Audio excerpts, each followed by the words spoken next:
Do you see what I see? Jangan lupa untuk subscribe, share, dan nyalakan lonceng notifikasinya sebagai bentuk dukungan kamu.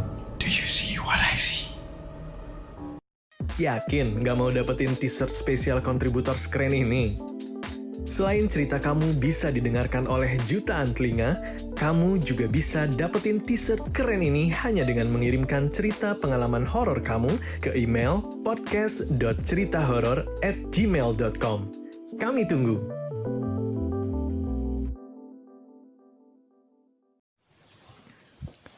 Halo semuanya, perkenalkan nama aku Zanuba. Ini cerita pertama aku di podcast Do You See What I See.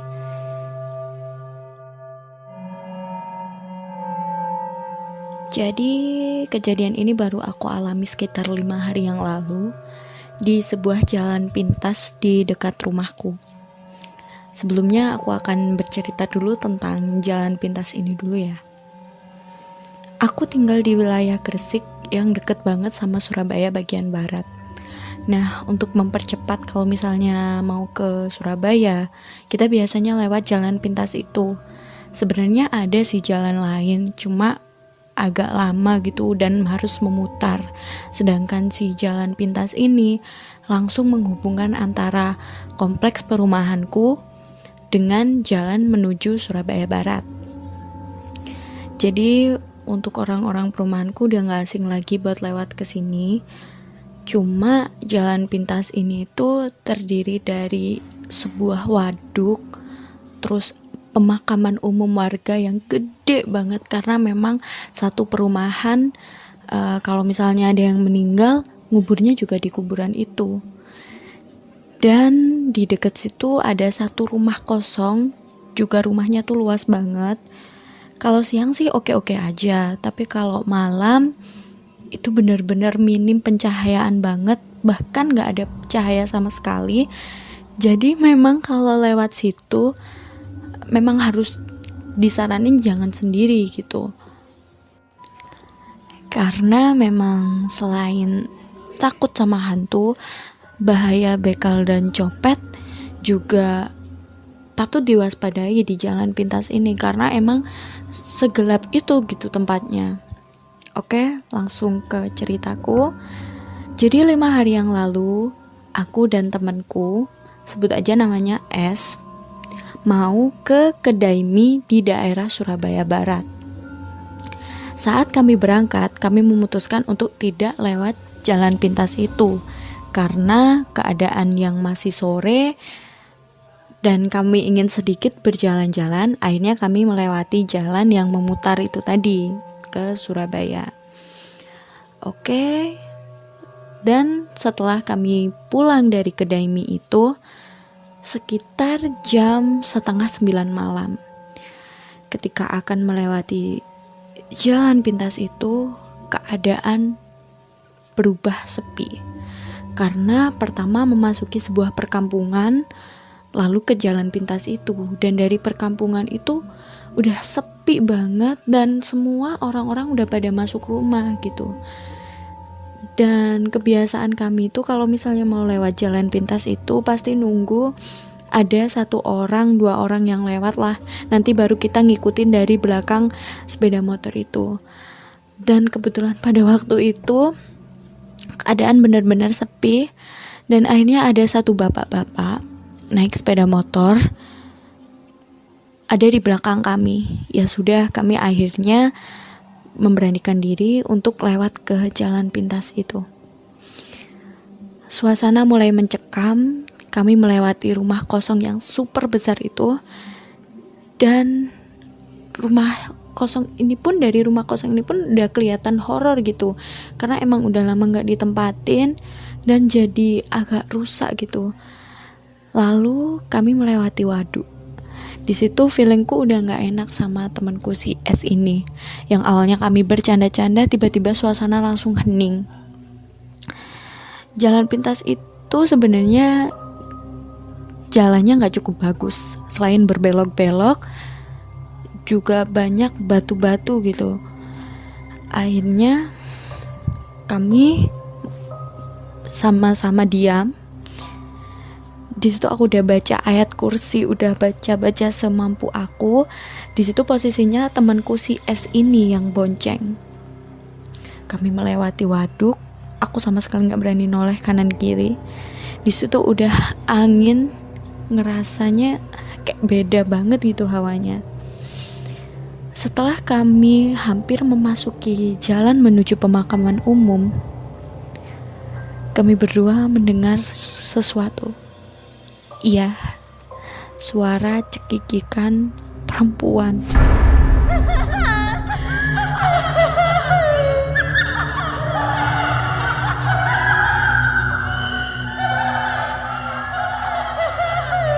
Terdengar amat sangat jelas, suaranya seperti mengelilingi kami berdua.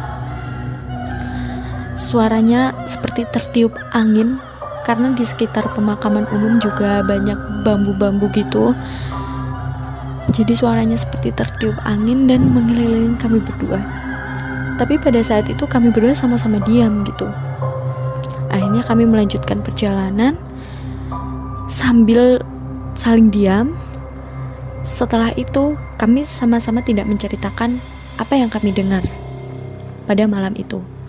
Keesokan harinya, aku berniat menceritakan kepada temanku si S ini tentang apa yang aku dengar gitu. Aku langsung bilang ke si S, kamu kemarin waktu kita lewat jalan pintas, kamu dengar sesuatu nggak? Dan ternyata si S ini emang dengar gitu. Jadi aku nggak halu dong, karena temanku ini juga dengar. Dan kalian bisa bayangin, di situ suaranya si perempuan yang tertawa ini tuh seperti mengelilingi kami. Jadi kayak kami terperangkap di satu ruangan di mana penuh dengan suara cekikikan perempuan ini. Dan perjalanan sepanjang jalan pintas itu yang seharusnya emang singkat banget, jadi berasa lama sambil kami mendengar suara itu. Ternyata si S pun juga dengar. Akhirnya aku bilanglah ke ibuku. Dan di situ ibuku bilang, udah kalau misalnya pulangnya malam, diusahakan jangan lewat jalan pintas ya Nduk. Lebih baik telat, karena lewat jalan memutar tapi nggak membahayakan diri sendiri tuh. Dan di situ ibuku mulai cerita pengalaman horor yang pernah ibu dengar dari orang-orang yang pernah lewat jalan pintas tuh malam-malam. Katanya pernah ada yang ngelihat pocong lah di kompleks pemakaman umum itu. Terus pernah lihat sosok perempuan berbaju putih, rambutnya acak-acakan, lusuh, nangkring di atas pohon, duduk di antara pohon-pohon bambu tadi sambil berterbangan.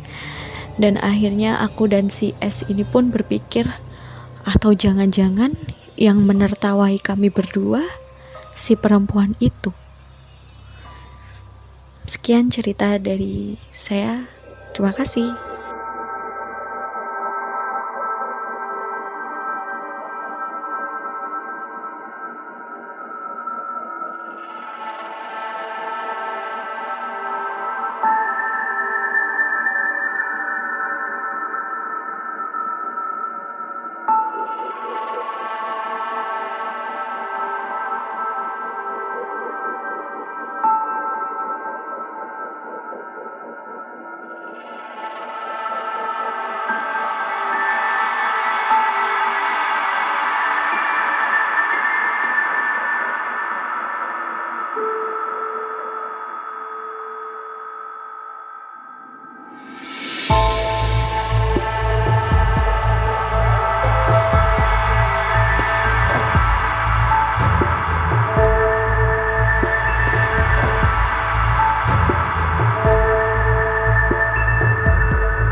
kamu juga punya pengalaman horor?